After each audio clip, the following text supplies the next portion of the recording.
Дуи се подготвува за обструкции кон идната влада на ВМРО ДПМН, напише на Facebook статус пратеникот Драган Ковачки.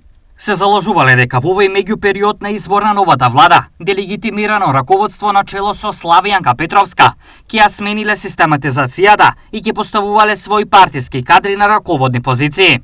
Стои во Facebook статусот на Ковачки. Од тука Ковачки и порачува на досегашната министерка за внатрешни работи Славјанка Петровска. Славјанка, не ги горете луѓето непотребно. Секако твоите решенија во овој период се ништовни. Ке поништиме се уште првиот ден после изборот на влада.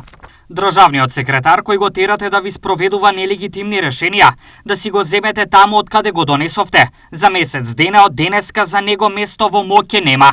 Сите раководители кои се принудени да спроведуваат нелегитимни наредби на Славјанка Петровска и незиниот државен секретар, истите да не ги спроведуваат. Одважете се и бидете достојни на функциите кои ги вршете.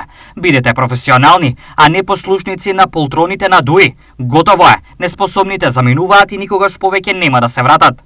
Напиша Ковачки.